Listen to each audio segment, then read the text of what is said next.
Bismillahirrahmanirrahim. Assalamualaikum warahmatullahi wabarakatuh. Alhamdulillah alladzi bi ni'matihi tatimmus shalihat.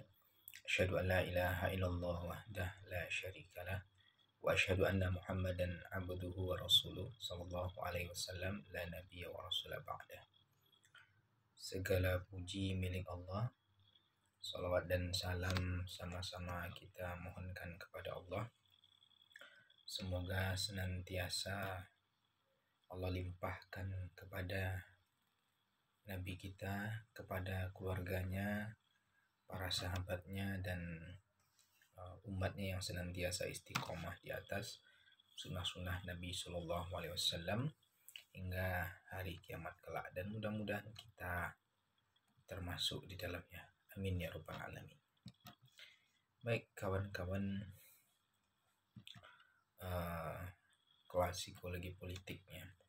Kemarin sudah saya awali materi ini, saya sampaikan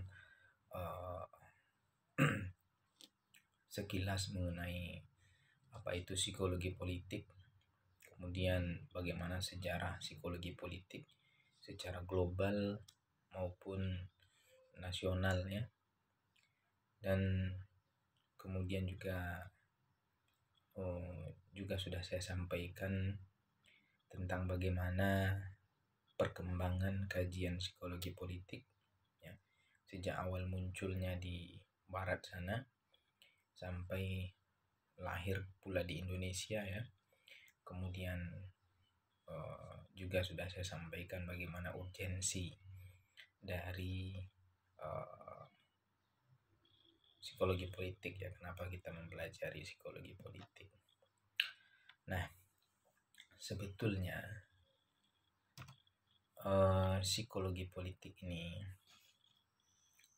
sebagaimana yang sudah saya sampaikan sebelumnya, adalah irisan dari dua bidang keilmuan yang berbeda, yaitu dari psikologi dan politik. Ya, di mana psikologi itu adalah ilmu tentang jiwa, ya, atau ada juga ahli yang menyebutnya ilmu tentang perilaku, ya, karena jiwa itu menurut mereka tidak nampak, sehingga yang dipelajari itu sebetulnya adalah perilakunya. Ya, sehingga dari perilaku tersebut maka didiagnosa keadaan jiwanya, karena perilaku itu disebut sebagai gejala-gejala kejiwaan. Nah, sementara politik itu adalah ilmu tentang bagaimana mengurus negara, ilmu tentang ketatanegaraan, ilmu tentang bagaimana menguasai, tentang bagaimana memerintahkan orang banyak atau masyarakat. Jadi memang di konteks kekinian ya, psikologi politik itu sangat tinggi ya urgensinya ya, apalagi sekarang era demokrasi ya, di mana setiap orang mempunyai kebebasan untuk mencalonkan diri menjadi seorang pemimpin atau bagian dari pemerintahan, dan juga orang bebas untuk memilih. Sehingga kebebasan ini sangat membutuhkan bagaimana trik-trik, bagaimana cara-cara mempengaruhi orang lain untuk pro kepadanya ya. Sehingga dalam proses demokrasi itu kan ada yang namanya kampanye atau campaign ya. Ya, kampanye itu adalah sebuah cara di mana seorang kemudian ketika dia ingin mencalonkan diri menjadi seorang presiden misalnya, gubernur, bupati, atau yang lain, bahkan sekarang sampai ke tingkat desa pun sudah, tingkat RT malah ada pemilihan dan pencalonan. Dan ini kemudian kan setiap calon itu berupaya untuk mengait orang, mempengaruhi orang lain untuk memilih atau pro kepadanya. Dan juga nanti ketika dia sudah terpilih, maka di sini dibutuhkan sebuah kemampuan untuk mengelola ya daerah atau atau wilayah atau yang menjadi kekuasaannya itu. Nah, inilah politik sebetulnya. Ya. Lalu bagaimana ya psikologi politik ini kalau kita lihat dalam perspektif Islam, ya. Dalam Islam seperti apa politiknya? Kalau psikologi sudah kita bahas, ada mata kuliah psikologi Islam, ya. Tapi mengenai politik ini ya seperti apa? Ya, walaupun di luar sana sudah banyak pembahasan, ya sudah banyak mungkin mendengar bagaimana politik, ya. Ya, tapi saya akan mencoba menyampaikan apa yang menjadi pemahaman saya ya tentang politik dalam Islam. Ini sebagai gambaran untuk kawan-kawan untuk menyelesaikan tugas nanti di akhir, ya, yaitu tentang sebuah proyek membuat esai tentang fenomena-fenomena atau peristiwa-peristiwa politik, ya, yang berkaitan dengan umat Islam, kemudian kita analisis dengan teori-teori psikologi politik yang ada. Jadi sebetulnya Islam dan politiknya, atau dalam bahasa Arab disebut dengan siasah, itu tidak bisa dilepaskan, ya. Keduanya saling berhubungan. Bahkan ini dibuktikan dalam sejarah peradaban Islam, ya.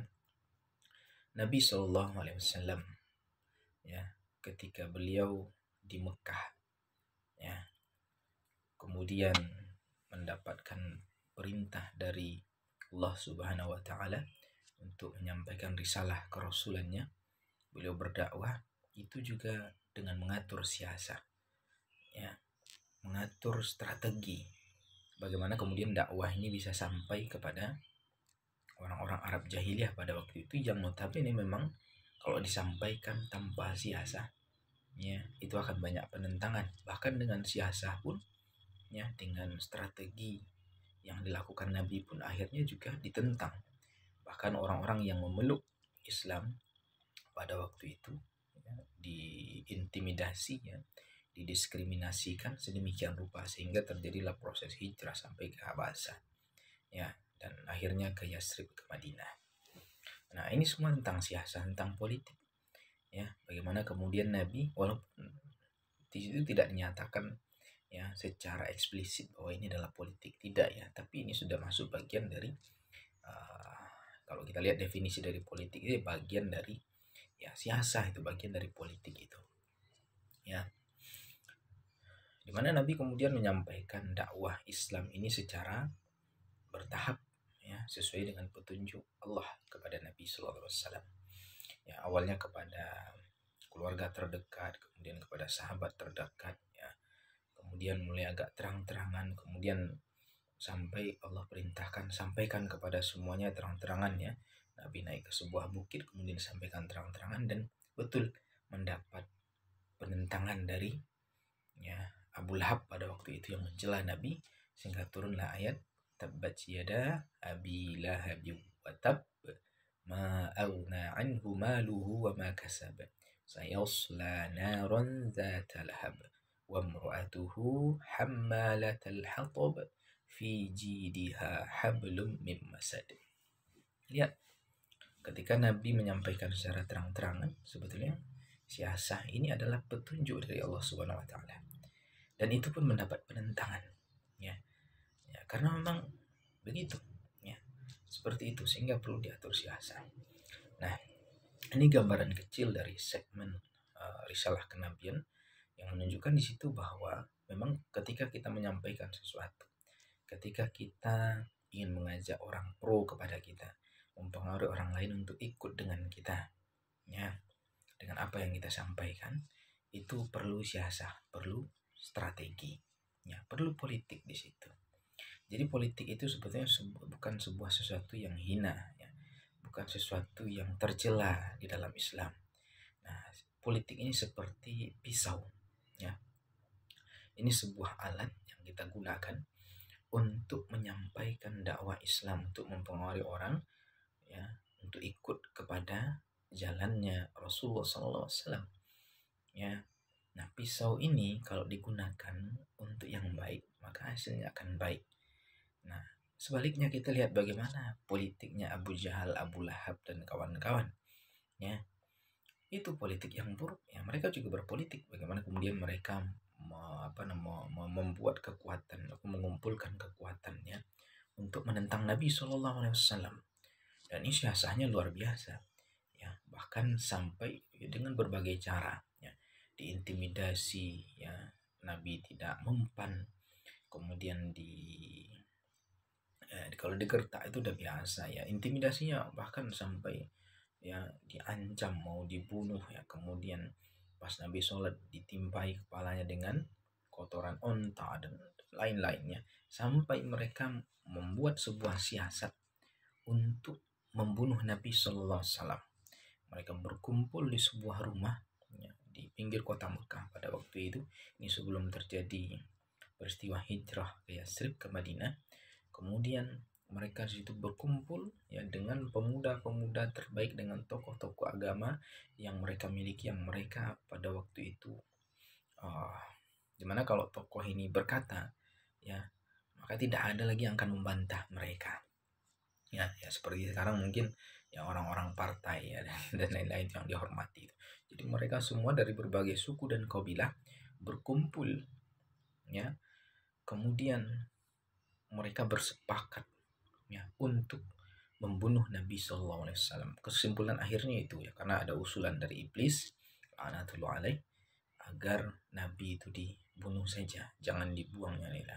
Ini usulan dari iblis ya, yang menyamar menjadi seorang tua datang ke tengah-tengah mereka. Kemudian caranya bagaimana membunuh Nabi Shallallahu Alaihi Wasallam? Ya, karena Nabi itu keturunan terhormat, cucunya Abdul Muthalib, ya, ponakannya Abu Thalib, ya, keturunan terhormat. Bagaimana caranya? Ini kalau dibunuh begitu saja, nanti akan terjadi perang antar suku. Ya, karena Nabi juga ada yang membela.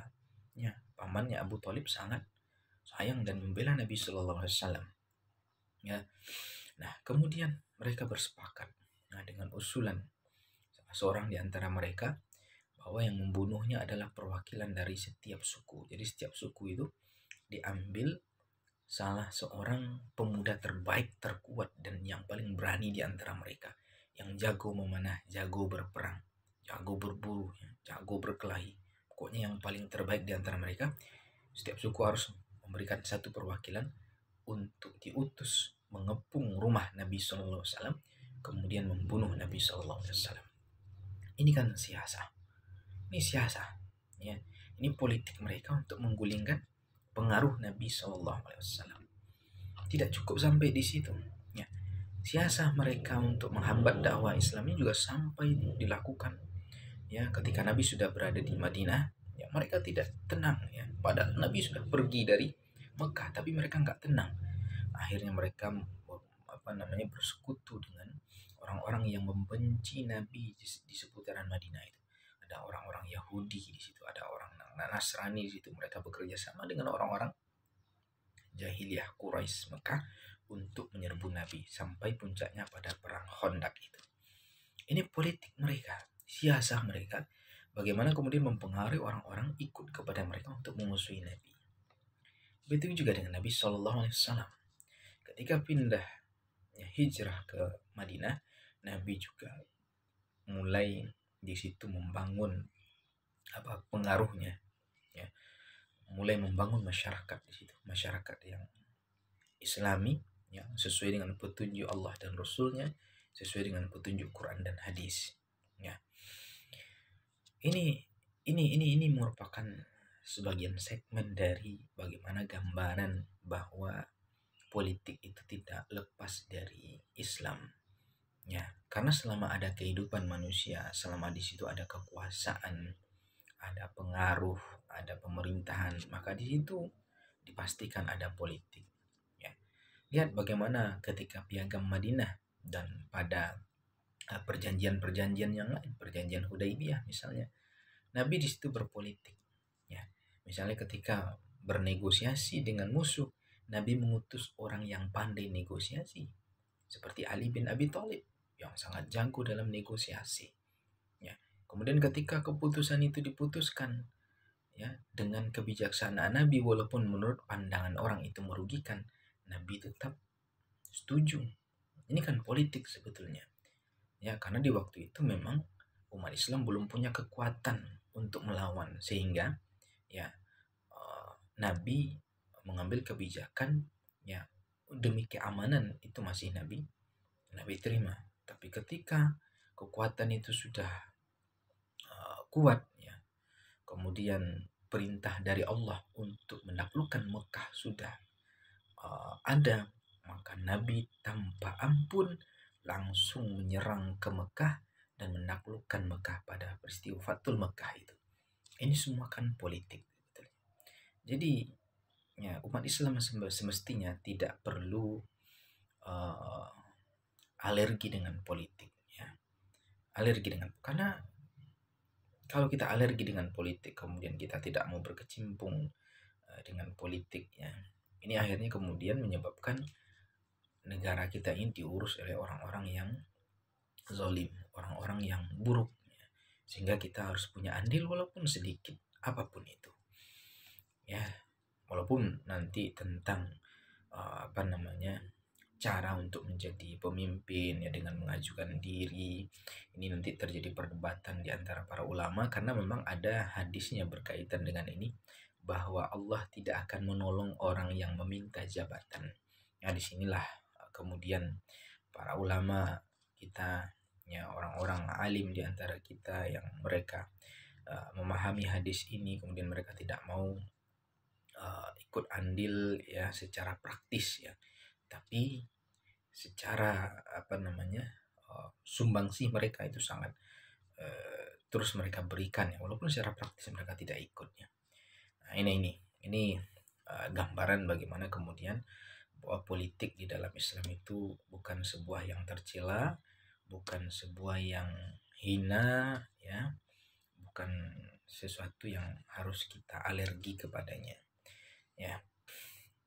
Jadi segmen dari sejarah Islam tadi menunjukkan bahwa kita harus cerdas, harus melek dalam politik.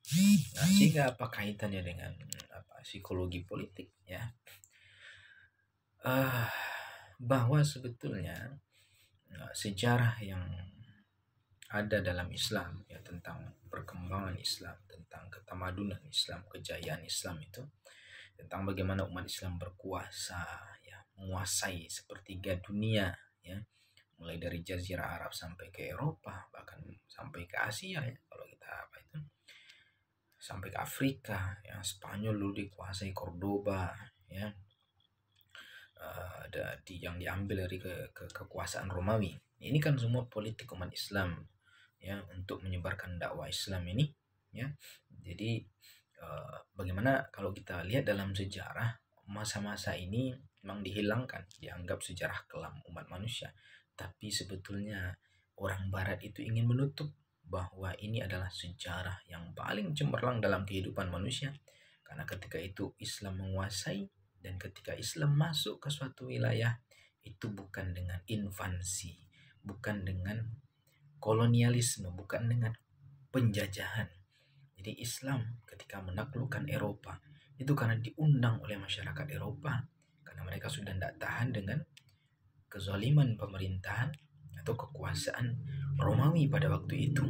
Begitu juga dengan ketika Islam masuk ke Mesir.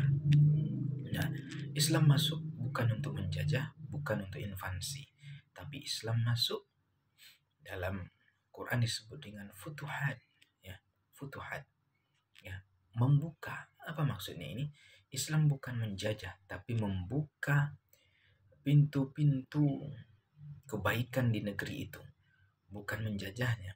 Maka terbukti ketika Islam masuk ke suatu daerah, ke suatu wilayah, Islam tidak membunuh anak-anak, tidak membunuh orang tua, tidak merampas harta mereka, tidak merusak tempat-tempat ibadah mereka, dan tidak mengganggu orang yang sudah menyerah. Bahkan Islam masuk ke suatu daerah itu membawa apa yang Islam miliki untuk mensejahterakan wilayah daerah tersebut. Kita lihat saja misalnya Eropa, Paris, ya Prancis, ya, yang dulu merupakan uh, daerah kekuasaan Romawi yang sangat kotor, ya, yang ya kebersihan itu sangat jauh sekali, ya. Ya, sekarang menjadi kota parfum gitu ya, bahkan menjadi rujukan fashion dunia. Ya, ini sebetulnya ada sumbangsi Islam. Ya, dulu Paris tak kenal dengan parfum, tapi ketika Islam datang, dibawalah ya zaitun dari daerah kekuasaan Islam dan yang lain-lain dikenalkan kepada mereka, ya, karena tumbuhan itu aslinya ada di Jazirah Arab, bukan di Eropa.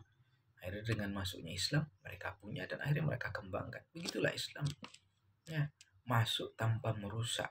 Beda dengan kolonialisme invasi yang dilakukan oleh negara-negara barat.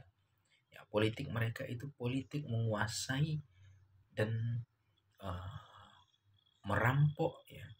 Kemudian juga membuat bodoh orang-orang yang mereka jajah. Islam enggak. Ketika Islam masuk, Islam itu membuka pintu-pintu kebaikan yang banyak, mencerdaskan masyarakatnya di situ, ya, mengenalkan mereka kepada peradaban yang lebih baik, ya. Kemudian tidak menindas mereka. Inilah perbedaan ketika Islam masuk ke suatu wilayah dengan orang-orang barat Eropa sana masuk ke suatu wilayah. Kita buktikan saja di negara kita Indonesia misalnya. Kita dijajah oleh Belanda berapa tahun, Portugis berapa tahun, ya. Belanda paling lama. Yang terjadi apa? Kita bukan semakin pintar, tapi semakin bodoh, ya. Kekayaan kita dirampas, jadi dibawa ke negara mereka. Bahkan konon kabarnya Amsterdam, ibu kota Belanda itu laut itu didam, ya, namanya Amsterdam itu kan karena laut itu didam, ya, dibuat bendungan besar supaya air laut itu tidak masuk ke darat. Itu dengan uang masyarakat Indonesia, ya, dengan kekayaan Indonesia, ya. Nah, inilah yang terjadi. Jepang juga begitu, ketika menjajah suatu negara, ya, mereka berbuat keji dan lain. Beda dengan Islam, ya, bacalah sejarah. Islam tidak pernah menyengsarakan orang-orang yang ada di bawah kekuasaan ketika ditaklukkan itu. Nah, inilah bukti bahwa memang dalam sejarah kehidupan umat manusia, terutama sejarah peradaban Islam, ya, kejayaan Islam di masa lalu itu tidak lepas dari bagaimana kemudian politik yang dimainkan oleh penguasa pada waktu itu, oleh khalifah, oleh Amirul Mukminin pada waktu itu, sehingga Islam itu jaya. Dan saya kira, ya, peristiwa-peristiwa sejarah ini kalau kita kaji secara dalam paradigma perspektif psikologi politik, itu sangat menarik untuk kita ambil hikmah-hikmahnya, ya. Hikmah-hikmahnya kemudian, ya, mudah-mudahan kalau bisa kita terapkan dalam kehidupan berpolitik di saat ini, ya, karena sangat kaya sekali, ya, bagaimana kemudian referensi-referensi sejarah itu kalau kita gali itu banyak sekali kebaikan-kebaikan yang bisa kita ambil di situ, yang kalau kita adopsi untuk konteks politik kekinian itu sangat bermanfaat. Apalagi negara kita sekarang sedang mengalami banyak masalah, ya, dalam tatanan politiknya, ya, ya, sehingga sering menimbulkan kegaduhan, ya, di sana sini terjadi kezaliman. Nah, ini kalau kita kaji, ya, bagaimana Islam dalam menguasai, dalam mengatur ketatanegaraan itu, ini tentu sangat luar biasa, ya. Ya, bagaimana kemudian sistem kekhalifahan Islam itu kalau bisa kita kaji, kita ambil hikmahnya, kemudian kita terapkan dalam kehidupan politik di bangsa ini. Nah, ini sangat sangat luar biasa sekali, ya. Ya, walaupun misalnya dengan presiden, mesti ya dengan nama khalifah kan, ya, presiden, ya, kalau dia mengamalkan ajaran Islam, kemudian tata cara perundang-undangan Islam, ya, kemudian mau belajar tentang bagaimana sistem ketatanegaraan dalam Islam, ya, insya Allah akan baik, ya. walaupun pada konteks kekinian ya, karena Islam selalu relevan dengan perkembangan zaman. Nah, ini kawan-kawan, saya kira ini sebetulnya untuk materi terakhir ya, tentang bagaimana kalian nanti menganalisa peristiwa politik dalam Islam untuk menjadi sebuah isai ya. Ini supaya kalian bisa menyicil, maka saya sampaikan pada materi kedua ini. Untuk pertemuan besok, pertemuan ketiga, itu kalian sudah membuat makalah atau video presentasi ya, karena online kan, nanti dibagi kelompok, 2 orang satu kelompok misalnya, tergantung jumlah mahasiswa di kelas. Nanti mulai pertemuan ketiga kalian buat video presentasi ya. Nanti materinya akan saya share ya, dan bisa juga lihat di RPS kita ya, buat video presentasi, kemudian sampaikan materinya di grup WA, kemudian kita diskusikan ya. Nanti materinya itu bisa kalian buat ya, video ya, ini potongan video presentasi, di situ ada narasinya ya, seperti PowerPoint itu, narasi teks, dan juga ada narasi suara yang menjelaskan teks itu ya.